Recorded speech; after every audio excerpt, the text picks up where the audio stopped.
Okay, we're live. Yeah. Hello, is everyone here? We're on. Yes. Okay, welcome everyone to the second session of Breaking It Down. We are going to actually rant together today a bit and think about the practice of ranting. And I would like to, and you are allowed to actually performatively rant also. There is no format that is prescribed. And the more ranting you do, the more nice it will be. So I am just saying the first question for today. Can ranting take on a generative role in a conversation?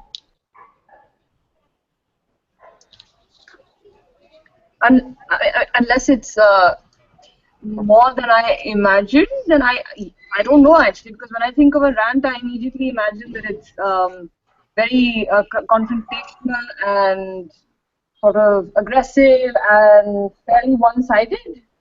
But that might just be me.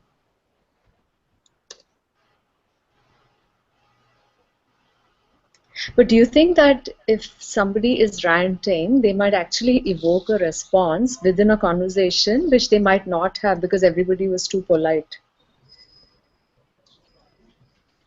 Even though it's one-sided. Yeah, I suppose that's possible. But then again, I don't know, like a rant within what kind of group are we talking about? That's the other thing. Like, do you, is the person someone you, is, I mean, are we talking about just you know what I mean? Like, what is the context? Absolutely. Yep. That's the environment, yeah. Like us. Like, if one of us was to go on a rant, it's one thing, but is it something that is not really intended to be, does the person who is ranting even want to evoke, is he interested in the response at all? Or is it more like, let's just, I mean, yeah, I think it's an interesting question, but because I have a morbid fear of confrontation, I'm not. Yeah. Go ahead, Ren. Yeah, no, I was just saying, I think, but if ranting is one-sided, I was just wondering if ranting is one-sided, is there such a thing as something opposite to ranting, which could perhaps be two-sided if people refer to ranting as one-sided? You know what I mean? It's like it's this, if ranting is being pushed into that position of being, say, aggressive and confrontational, perhaps, and not a potentiality, but like just what's the opposite of ranting, if we wanted to talk about ranting, and if we wanted to have this another reference to beyond ranting. Jamming. Okay. That's it. You know what I mean? Like something that is something that is maybe part improvisation, part brainstorming, something that's playful, it's remixing. It's a little more expansive maybe, but then it could be part ranting, absolutely. I mean, maybe that's, yeah. But what if two people are ranting together, one after the other, or one with each other? Yeah, I suppose so. Sorry? What would be the opposite of ranting? Like if one were to find the exact opposite of ranting, what would it be? That sounds like a collective exchange where everybody has time to speak and there is a dialogue or a multi-log of some kind where everybody is equally participating and the tone is not like aggressive maybe. I'm also wondering whether there's something about guards being up in a way, because I think ranting also has a certain kind of dropping of the guard to say I'm going to go all out and it doesn't matter who's listening. So there's more of a etiquette kind of consciousness. Yeah. So or is it like even a consideration for the other? Possibly. But even the absence of politeness in ranting, for instance, is already ethical. You know what I mean? The absence of, sorry, Tena, would you like to repeat that? Yeah, I mean, if we would characterize ranting as something that, leans towards something that is aggressive or something that is not polite or something that is something that disrupts, then for me, it's a bit problematic because maybe ranting in itself, I mean, even the absence of politeness or some form of civility, some expressions of civility in ranting in itself is already ethical. You know what I mean? I mean, of course, I mean it's another discussion to talk about the violence of ranting, but just to refer to ranting and its perhaps para-ontological But position in terms but of it's interesting when you say conversation. something. You mentioned something about the violent. Can you expand on it in terms of? Do you think that it has a certain kind of violent connotation to it? Is that what you're saying? No, no, no. What I was just saying is that um, maybe we could think through ranting as the absence of some forms of expressions of civility, but doesn't also bound to being violent. Because when we consign an existing violence into ranting in itself, that's a bit problematic for me because that negates the potential of ranting. And maybe we can start with, or one of the starting points that we could think through is that ranting is in an absence of this politeness, and this Yeah, absence of politeness in itself is already ethical. And I agree. ethical is a There's bit, more honesty in it. Yeah. It's more honest in some ways. Like you're not holding on to some kind of diplomatic rule sets which make you stop from expressing certain things. Mm-hmm. So I mean, if we talk about ethics and within conversations, and because that's an interesting direction, like is ranting more ethical in that sense? Is it fitting into the etiquette that otherwise is followed within a public conversation? No, I said ethical. Ethical, okay, sorry. Yeah, yeah. Okay. Like maybe that's something to take from a rant in the sense of the honesty that rawness brings. So Nu is saying a rant is more like monologue. Hmm. But I think a ranter doesn't necessarily, well, either acknowledge or even care. No, I wouldn't know care. Care is too strong a word, but is open to even a conversation as opposed to making his own voice heard. So I'm not sure if a person rants to trigger a response of sorts in terms of his chain of thought or idea being discussed. So he's really concerned of a response as opposed to making his chain of thought heard. That's a rant. It's like a venting off of something. Yeah. Yeah, it's a catharsis of some kind. So sort of a catharsis, yes. Yeah. But the conversation, then if we were to say, then are we saying that the rant in a conversation is can we find actually a generative potential in something like rant as a form of conversation? Yes, I would think so. But it also matters what we are ranting about, right? Certainly. Yeah. Well, irrespective of that, what it sort of whether it brings out a positive is the question. And to my, well, I would like to think so. Yes, although the intention may not be there, but it could trigger a response which could lead to a positive outcome, like a development of an idea. I'd agree because maybe you wouldn't have expressed that in other situations when the emotions weren't involved and things were more calculated. There were certain things which would never have been expressed, you know. So are we talking about ranting as an enabler for communication? Yes.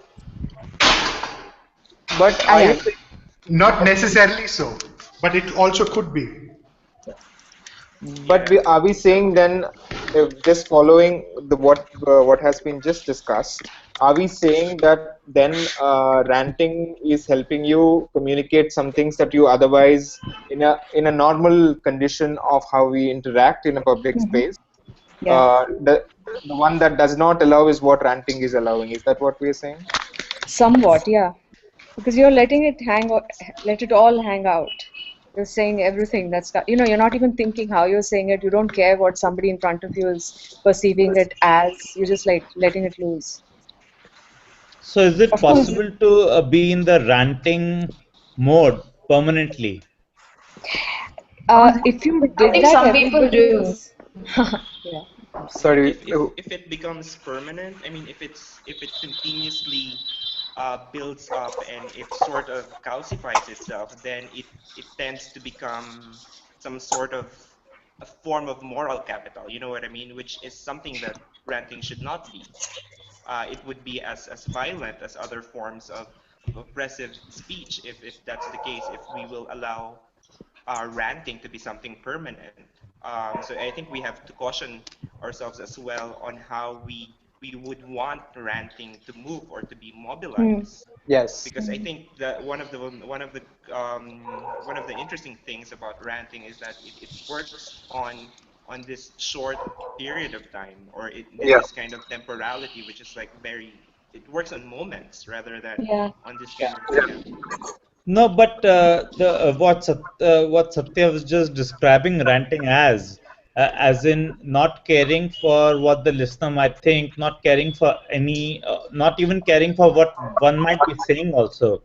So, isn't that the ideal mode of disinhibition that we are kind of quoting?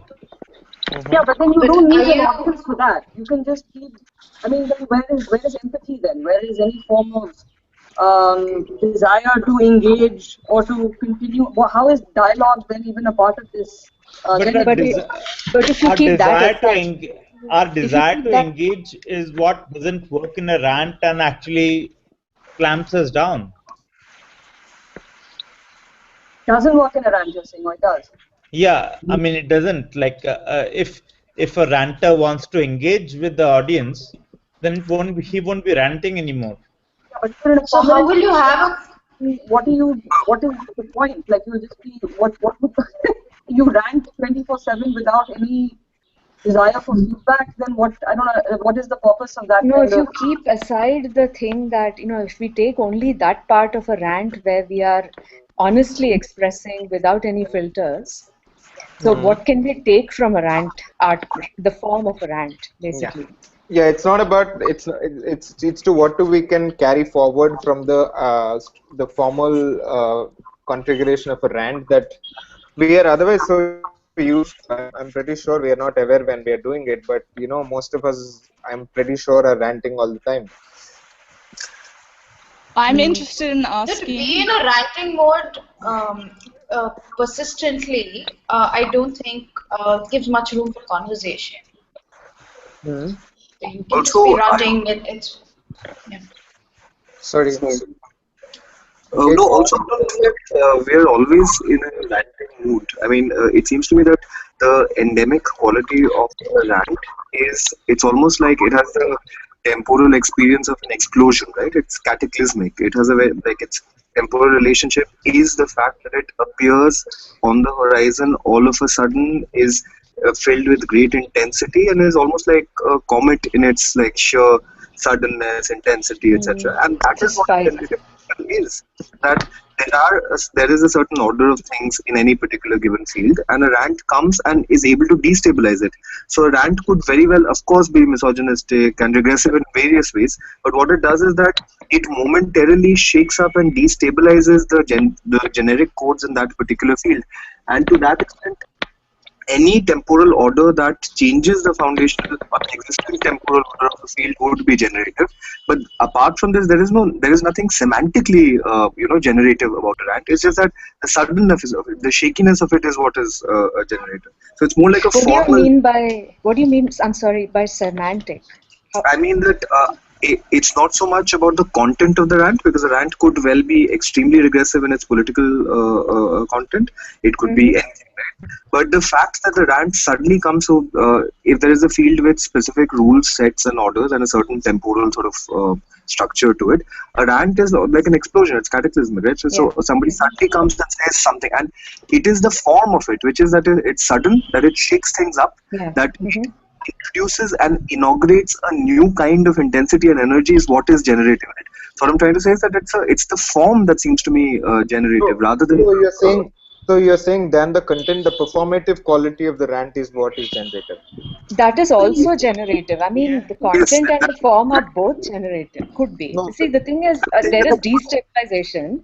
Destabilization is always, it can be a good thing because it's shaking people out of their whatever, their comfort zones or whatever. You're being taken to places you would not go. And so, yes, form-wise, yes, there's a sharp spike. But content-wise And I think, also, yeah. like, Is it you would not always be a saying sharp things strike you though? wouldn't otherwise. Sorry?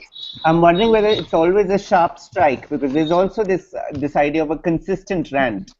Hmm. It could be something that is, sustained over a period of time. Hmm. It doesn't need to be necessarily something that punches time in a particular dynamic way. Hmm.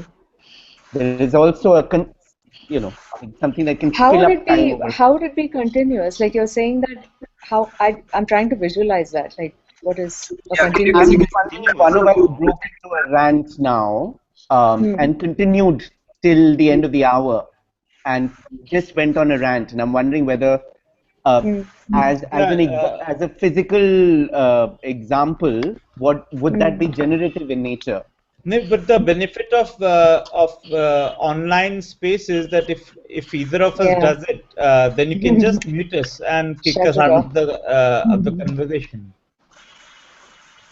So in the sense, it might happen. I understand what you're saying. I understand that you're trying to question if a rant becomes long term, does it remain generative?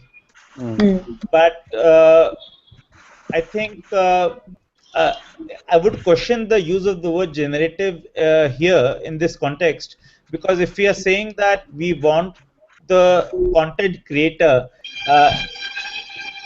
in essence to be disinhibited and feel free and make up anything they want to make up, and if you also want to say that they shouldn't be doing that all the time because there is audience context and engagement to be kept in mind, then it doesn't really make sense because these are two conflicting forces.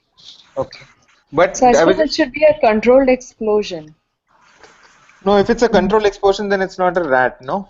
No, no. So, for example, suppose we have a new social order in which we know that some people are going to rant from time to time, and it's okay. When they start doing that, we let it happen. So, right now, the way conversations work is there's some protocol, right? Like where, there's a handshaking and there's sort of diplomacy and this and that. But suppose there's a new social order in which we know, okay, acha, that person is going to blow up, theek hai, we'll all just be around them and just listen. And then once they finish, then we will, go to the next stage of negotiation within the conversation. So I'm I saying don't think how it's a rant. suppose we harness a rant. I think, I mean, the nature of rant in itself refuses, a value system. Are we talking self? Hello? Sorry. Yeah, Yeah, please continue. continue. Yeah, what I was just saying is Yeah, go that ahead. Go ahead. um, rant in itself, its nature actually emerges from this kind of refusal of value making. So when it actually participates in a place or in a moment in which it sort of has this scale, for instance, of being either long term or being that kind of capacity to stay and capacity to actually perform its rant, then it enters into this kind of negation of itself, which is it enters into a value making process when in fact rant in itself, as I think Shonak was telling earlier, is not about value making or creation of this value system within See, itself. the So intent may not be value making. The intent may not be, but it can. What I'm saying is the value can be derived from it. Not only that, it's like getting a fever. So the fever is a representative of something. It's like there's something wrong in the body. There's a fever. It dissipates. So to me, a rant is like a fever. It comes and it goes. But what happens before and after is the important question. And whether it's generative in nature, if that's the question we're asking. Exactly. So the point is, what one is the performative we will move on to the next question. Tess, you were saying something, we interrupted. Yeah, I mean, I'm interested in thinking about basically why do rants occur. So, for instance, in a local context, in a local art context, potentially rants could occur in absence of critical discourse, critical formalized discourse. So in that way, there's some, yeah, similarly to what Renan was saying just then, you know, it's sort of diverging from something else. Yeah, but if the prevalent form of critical discourse doesn't involve or include my flavor of criticality, then I will want to rant. Yeah, but I'm saying, what if there is no discourse at all? So in that way, rant can be the only format altogether. Yeah, because a rant is a less threatening form of discourse than a critical discourse.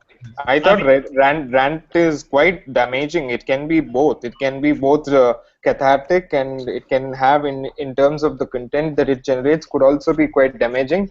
But the generative potential of the damage is something that we need to really think about. As Mandeep but we were talking about how a rant is necessarily temporary, right?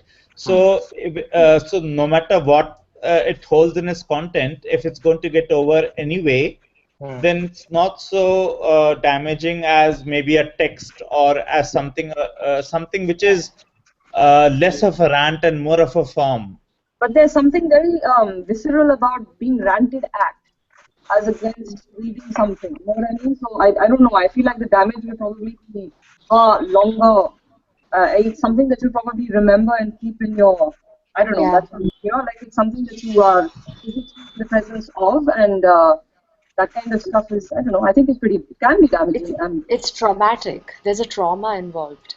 But is trauma only negative, is what I think. I mean, trauma can whether one could think of ranting as a degenerative, degenerative in nature, where actually after it's over, whether something new can begin because you've sort of exactly way down. Yeah. I'm tempted to. But that's still generative, right? Like you degenerate, that's still generating something. Yeah. It's going back to something and come back. I'm tempted to compare ranting to performative arts and improvisation, be it music or filmmaking, where it's a stream of consciousness outpouring. You've strayed from the structure. You don't have a specific intention to arrive at a certain destination or a fixed destination. It's pretty much an unfolding, and I would think that can lead to a generative end also. Yeah. So, which is actually leads me to the next question now, is then to discuss, can ranting be a way to lighten jargon-driven thinking? To expand in terms of a lot of writing. This that I definitely agree with. I mean, I would like to see a rant which is only filled with jargon. That would be interesting. It would be an intellectual rant. No, but that's not very difficult to imagine, right? No, do it spontaneously. No, you have the essay generator, you have the bullshit generator, you have the art statement generator. No, but that's not spontaneous at all. You need to go to a lot of the academic websites. You'll find a lot of academic. So instead of saying that I'm in between A and B, you just say I'm in the interstices of the urban metropolis apocalypse that is actually driving me into a different psychoanalytic state. So that's and the implication of the Anthropocene onto it. So that's what and that's what is the jargon-driven thinking, where basically you say everything but you say nothing. The performative quality of saying so much and not being able to say anything. But the task in every conversation is, I think that the fact that we need to be conscious of the fact that are we in fact saying something, or are we really in some kind of a rant? Well, if it's conscious, it's not a rant, Prayas, I think. Do you think? I think you have.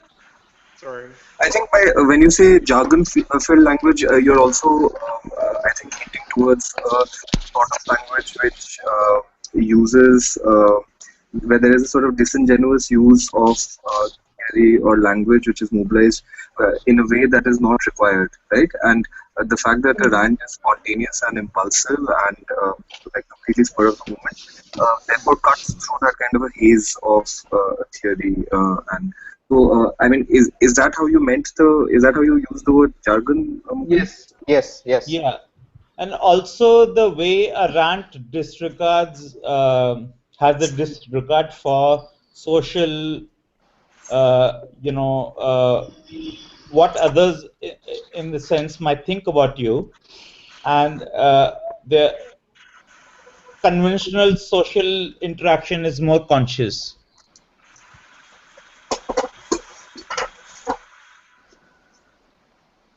Well, I have a problem with, this triangulation of like ranting, light, and jargon-driven thinking, precisely because it seems to order some sort of gendered um, positioning here. Something like ranting is that it has to invest some sort of strength in order to penetrate jargon, and therefore this lighten, to be able to lighten is actually to be able to force itself into to jargon driven thinking, or to thinking in itself. So I mean that positions ranting as something that is not equipped with potentiality of thoughts and ability to actually move around, when in fact it's already moving around. So But to position ranting, sorry.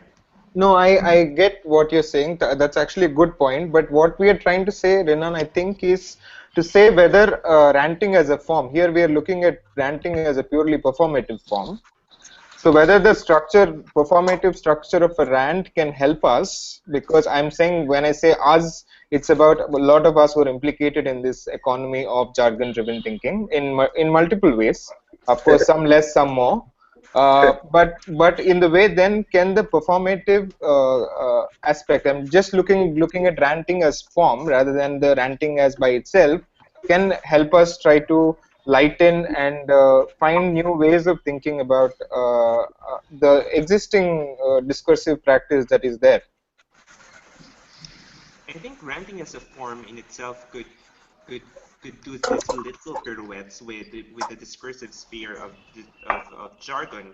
You know what I mean? Rather than um, allow itself to be part of it. So I'm also referring to that in terms of form, that it's not actually about really joining, or rather like penetrating it and performing itself within the jargon system, or within this calcified system of thought production, but rather allows itself to actually move around, or to move around and to sort of like self-flagellates around. I mean, it's very contradictory, but you know what I mean. It's this kind of movement that it allows itself. It doesn't have to be parasitic to jargon-driven thinking.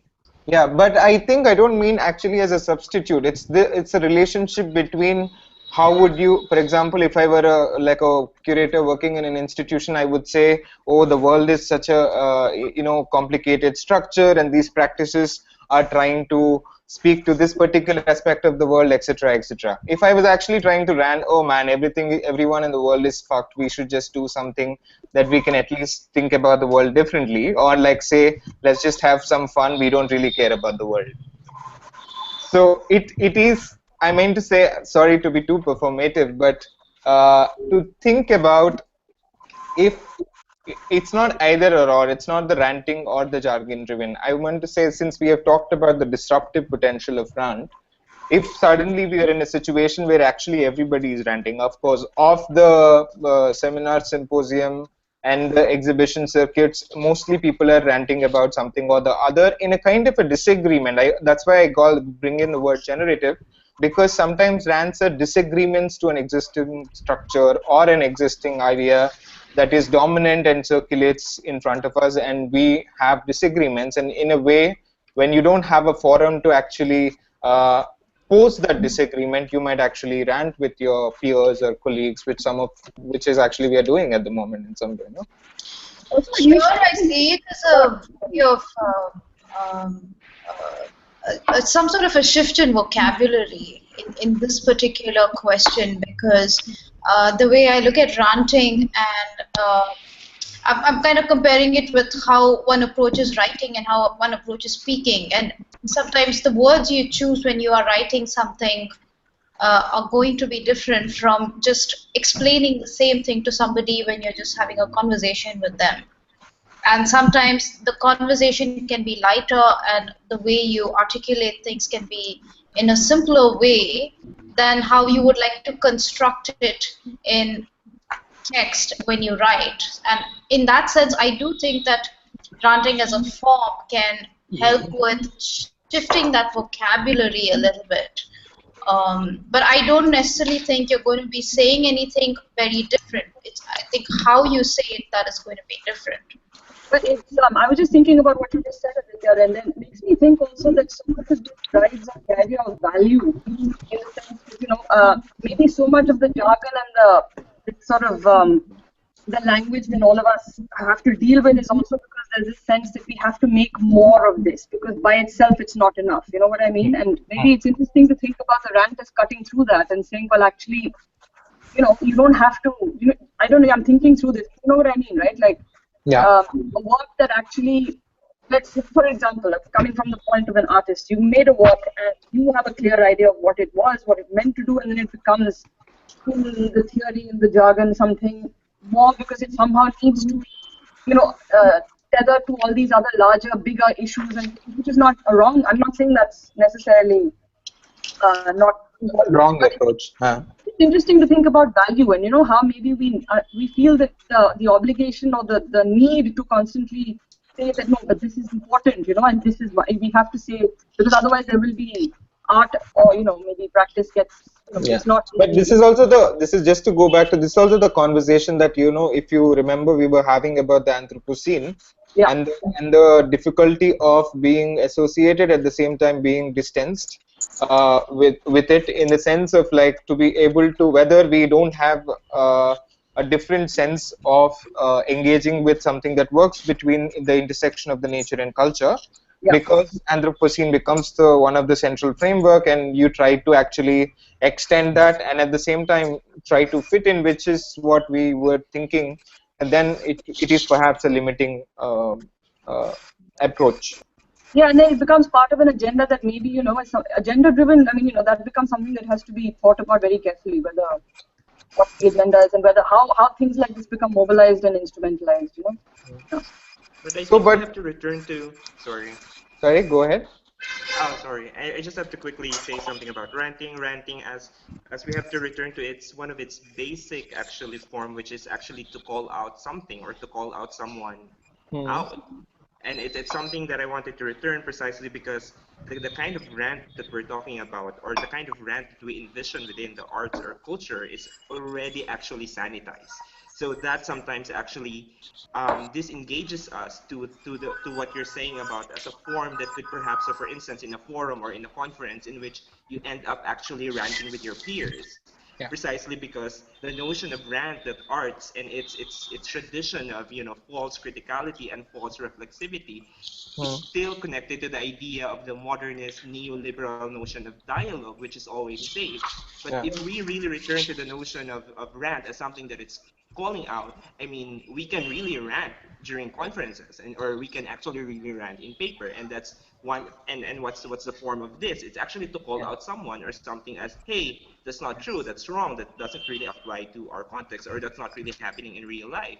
So I think that's one specific and concrete form, rather than just, you know, continuously mining this notion of ranting, but really return to that capacity to be able to say no, that's wrong. So, you know, just to throw Yes, that out. which is precisely, actually, it leads me to something very interesting that Griselda Pollock, this art historian who is considered to be the founder of the feminist art history in the West, has said that it took her 25 years to translate her speech from noise to, from her comments in a conference context from noise to speech, around 20 years, maybe around 25 years, because, and that's what I'm saying. So the question of, especially since you bring in the structure of the dialogue and how it was systematized during modernist,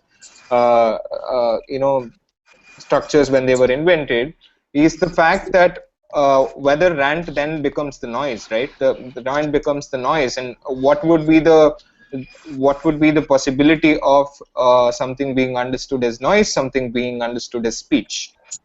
right? It's unfortunate because the content gets lost, because if we just refer to a rant as noise, and see, there's that angry feminist image, right? Like she's saying something which is stemming from a deep anger at real circumstances, but then because of the way she's saying it, she's being labeled. So there is that problematic thing about labeling it. That's true. I don't know why. Yeah. I'm interested in returning to Renan's idea of the calling out, right? So when we call out something, there is so much emotion and ego involved.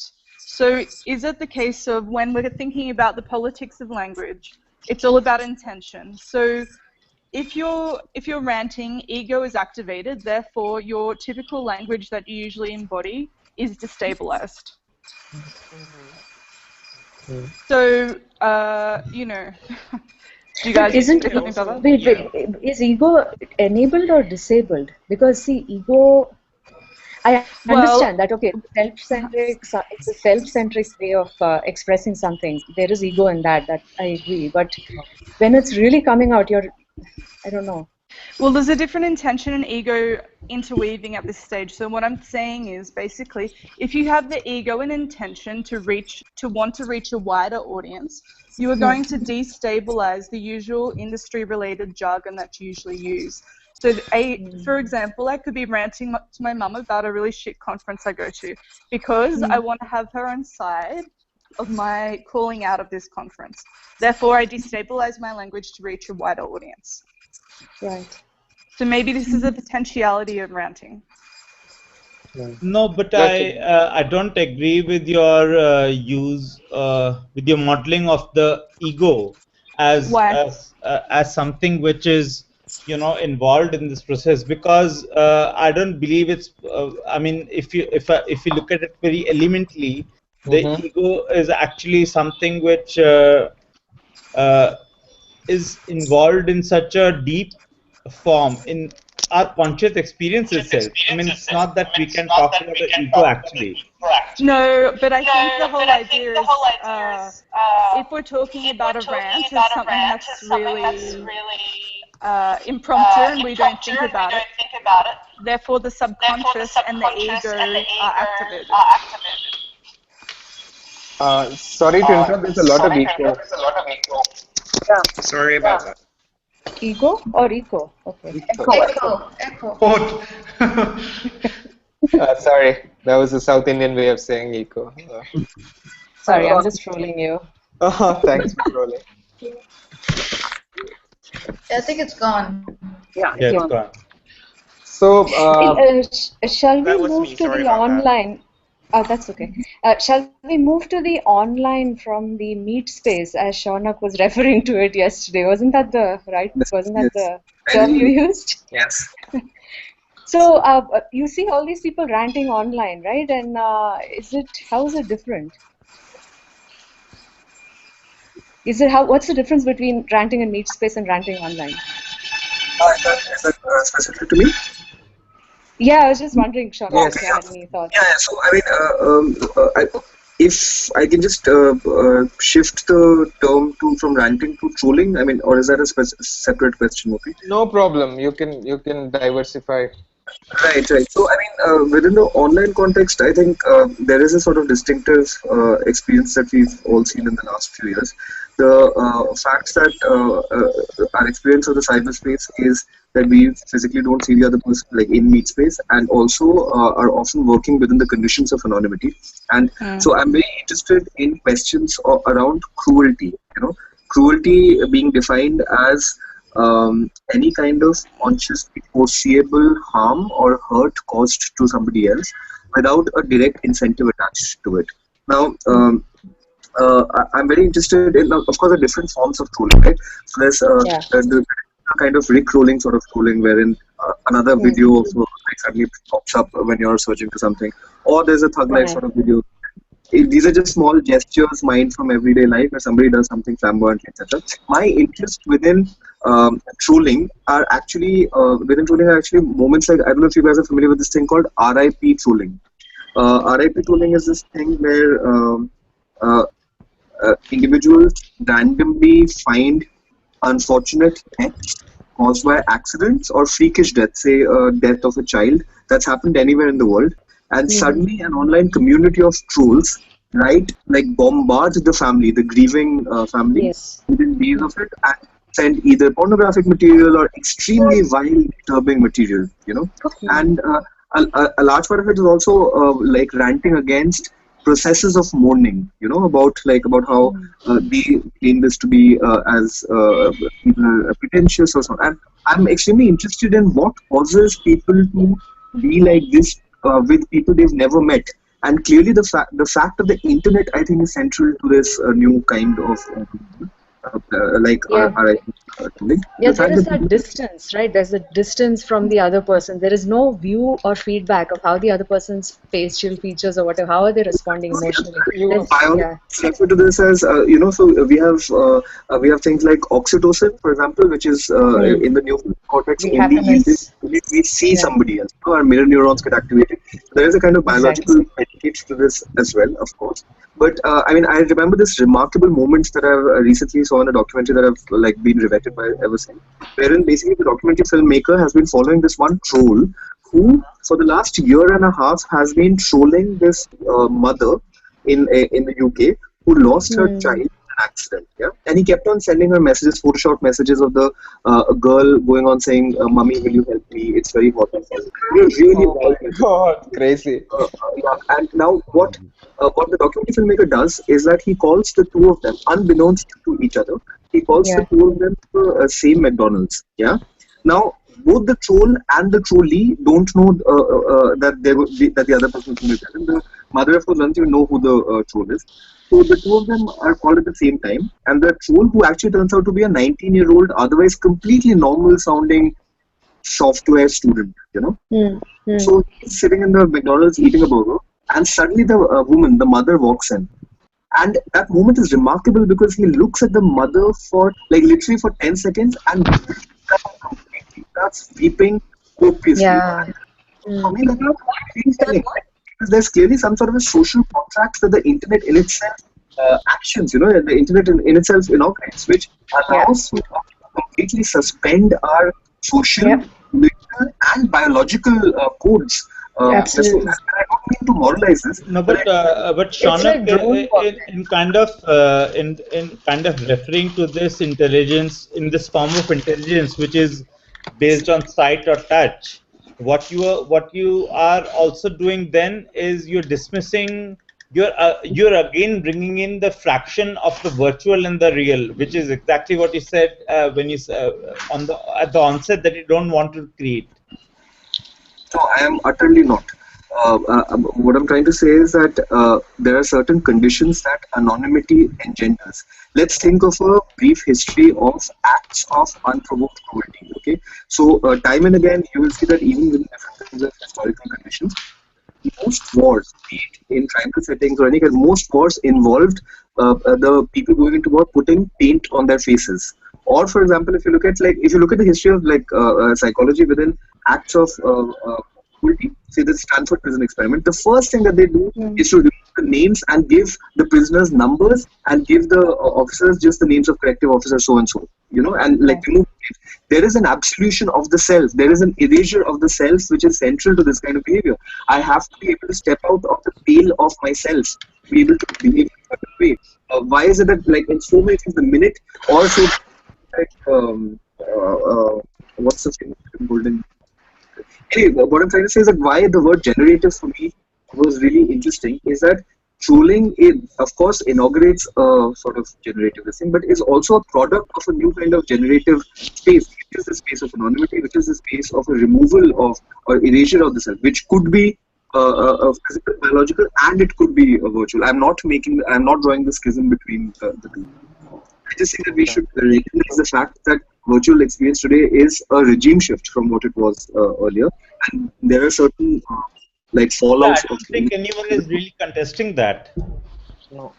But sorry, we have to move to the next question. Does anyone else want to add to this one? The question is that could we then say that these people would have done something similar like this Does the internet make them these sorts of books? Is the internet affecting them, or would they have done this in any case? That's the question. Does it sort of illuminate underlying human tendencies, or does the I internet think the anonymity allows for it. The anonymity of the internet and the detachedness of it, like drone warfare, right? You're bombing something, you're not really feeling exactly. It's like a game. You're playing a game. But the thing is, this connection is actually valuable in the sense that I mean, I would make this argument more about anonymity and less about the internet in its current form. Because no, I think the internet is important because you wouldn't get this sort of anonymity otherwise. Otherwise, no, you just give an example yourself of the drone. No, but drone warfare you can't. You're not. Who's bombing, right? Some random person is bombing something. We don't know who it is. Yeah, they're just looking at video game kind of interface and bombing like as if they're pressing like buttons to play. Yeah. And anyway, next question. Sorry, go ahead. Finish. This business about whether it's actually the internet or whether it's anonymity. I'm trying to say that anonymity and these ways of being are a basic elemental ingredient of the internet, and the internet isn't just a medium, it's a condition of being today. There is no, I mean, it's difficult to think of experience outside of the internet for a large part of our experience. But that's not too many people though. Still, a whole bunch of people are outside it. Yeah, of course. Yeah. And when I say that, So I of don't know course, if it's a condition yet. No, of course. I mean, I don't mean this in a sense of the class denomination who can't access it. I mean it in the sense of users who can.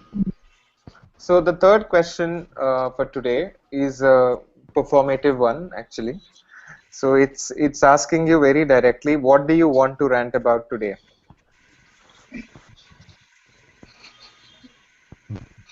So let's say we go on and make this into a rant. So let's say the discussion we were just having, I think it was very, it just... Ranting? We just need to escalate it by a few more degrees to make it into a rant. That's too conscious. That's way too conscious. That's orchestrated. You don't give prefaces to revolutions, yeah. Stop giving prefaces to revolution. Right. So I'm going to start ranting right now, and no, you should tell us. No. Okay, we are not. We're making a distinction between ranting and trolling, and you're not anonymous, so let other people rant. Okay, guys are very serious about ranting. Yeah. There's pent-up emotion here. Okay, go ahead. No, I don't want to go ahead. I'm just saying. Everyone shying away from ranting. It's just a demo version, guys. Rohini was saying something. Sorry. Yeah.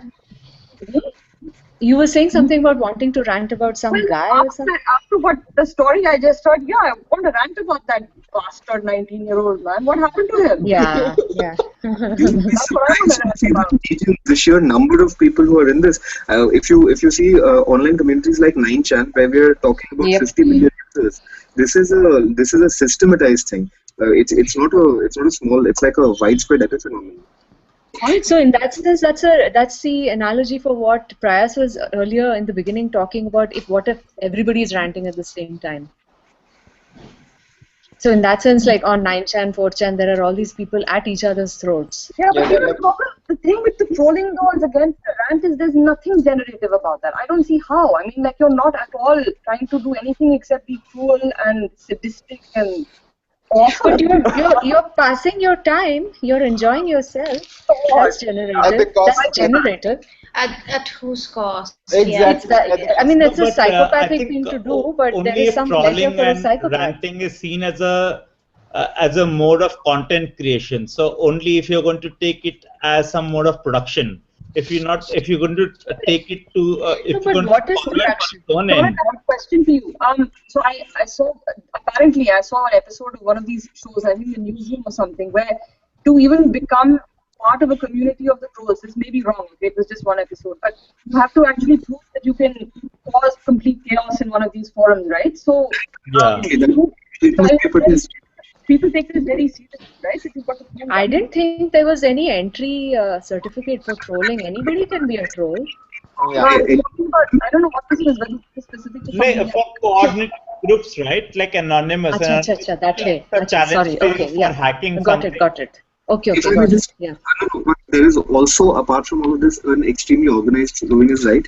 There's an extremely organized sort of a entry into it.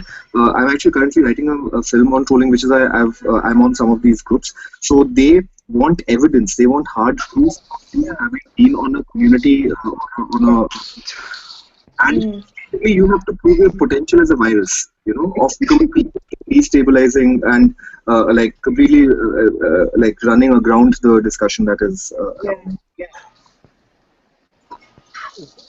So is it what would Mandeep, would you like to contribute to the ranting performance that's happening? No, I was just wondering how difficult it is to be irreverent, and I was just thinking Come of on. something that could. Come on, just think you're on the road of the Vasant Kunj and not in Gati's. Yeah, You know, I was just gonna I say, actually think I think need of a the few traffic. drinks to be able to do this. If I have a few drinks, and I know that the rant can begin.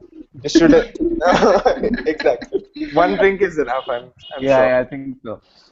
Yeah. Yeah, what's a drink? We haven't heard about it in Gujarat.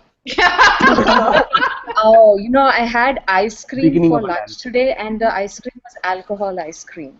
Right. Sugar and How was alcohol. that? Wow. What'd you say, Rohini? Sugar and alcohol, lovely. Yeah. Gujarati people in Gujarat are only imagining how that is made. Yeah, that kind of describes us. What are these guys It's just talking got about? frozen with prohibition. I don't know if you'll have seen this film called Office Space, and then there are these three guys, they want to do money laundering, and they have no idea how to do it. They're white collar professionals. Yeah, and then those guys, they burned down the office, right? No, but when they want to do money laundering, they look it up in the dictionary. They look it up in they don't know how to do it. So, and that's what this discussion right now feels to me. Like we're trying to figuring out how to do this thing. I and Renan used to always rant about, a lot of conversation between me and Renan in Facebook chats and stuff was usually about ranting how westernized our contemporary art discourse is. No, but the point is also that do we really want to rant right now? Because we might not want to do it because it's going to colonize this time.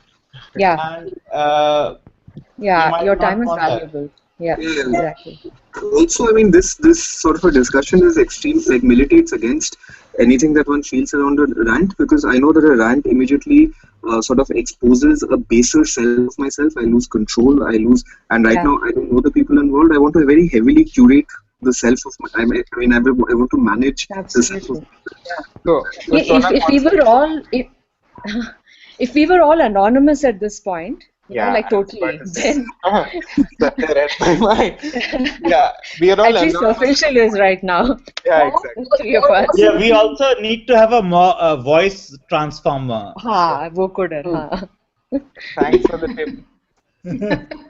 So, but we just had a rant about trolling, as at least I believe. Hardly a rant. Come on. We were like all in agreement. We are like, we had properly rationalized positions about trolling. I shared with my friends. There's this text that Tess shared with me called "The Politics of the English Language," which is actually a beautiful, quite well constructed rant about how English language is misused.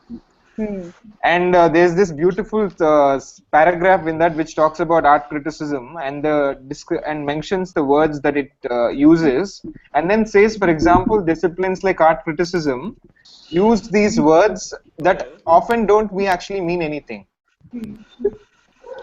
And therefore it links to political language where people can talk about the death of 300,000 people in a way of it being a nationalistic achievement. Yeah. So in that way, art criticism is heavily linked to that sort of diplomacy, political language structure. And also management language, where you're laying off somebody. What is that? Yeah, it's able to save the company from getting bankrupt. Yeah. Downsizing. Downsizing. Yeah.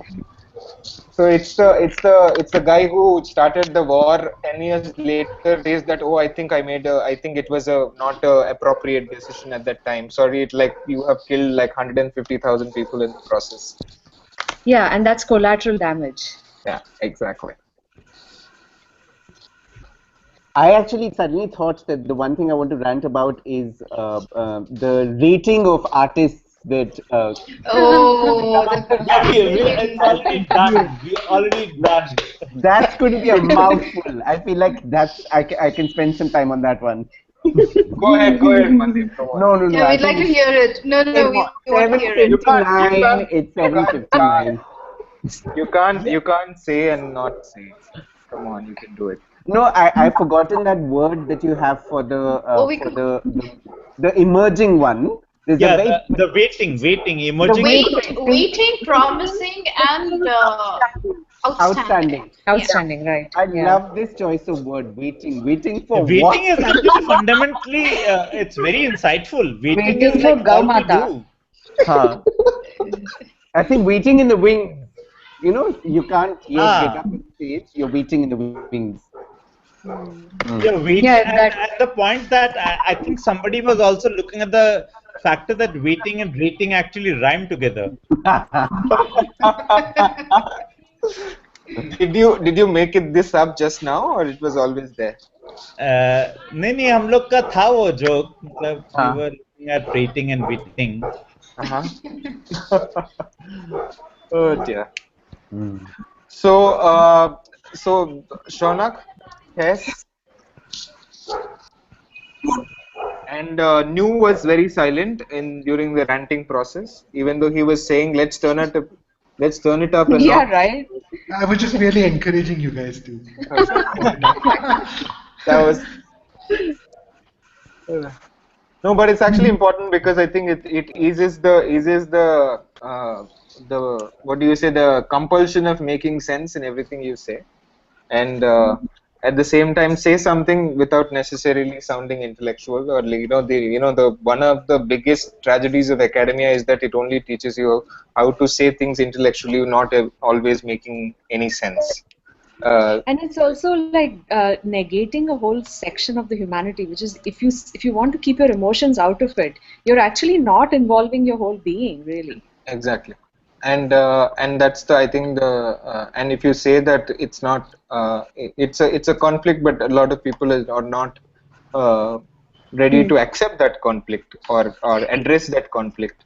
Absolutely. Like for me, the whole field of economics, I would rant about that. In the sense, it's like you make these nice mathematical models about human behavior, but you completely forget about their emotions, their irrationality, and all that. Like that's how it works. It's only in the 90s that the whole field of behavioral economics came up. So you've pretty much made economies and financial institutions based on some structures, and you Samples completely forgot about how. Huh? based on numbers and samples. And Yeah. it's not that behavioral economics was a very progressive idea. It was, uh, I mean, it made the material of economic uh, transactions. I mean, the content that we otherwise didn't know what to do with. So it only made more of us fodder for the economists. Yep. More papers to be written and more grants to be sought. More Today maths went to off be done. actually. Today went off actually. Ranting went off pretty quickly. I think I did not realize when the hour went. Yeah, I didn't realize an hour passed, honestly. Yeah. Yeah. So, any last rants before we wind up? Oh, come on. Maybe this is a good way to One stop last people note from about ranting. this whole ranting thing. Yeah, please start ranting, we tell them. Sorry? Sorry, go ahead. Just one last note about ranting. I mean, I had this conversation with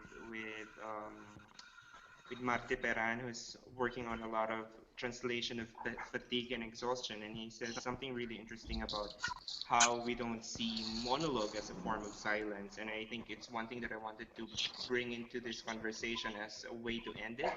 As at the end of the day, every time that we rant, and even if we think through, the generative or the potentiality of ranting, whatever form, whatever content it is, it's always about this production of something to be able to speak, when maybe we can think through ranting as something that is silence.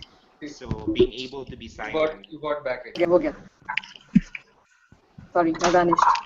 Apologies. Yeah. But that's it. That's from my end. So last rants, Rohini? No, sorry, I don't know what happened. I was just asking any last rants before we wind up. Rohini, Tess, Shonak. Shonak, I think, Shonak, did you rant enough or do you want more? No. Should we? Sorry, you're cracking. I have my hands full with the most wild kinds of.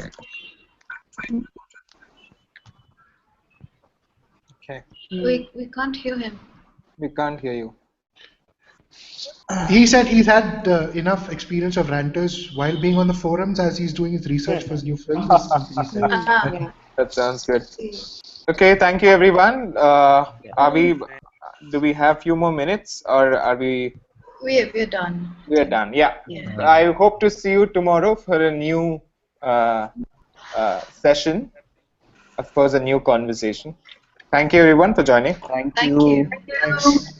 Thanks. Bye. Bye.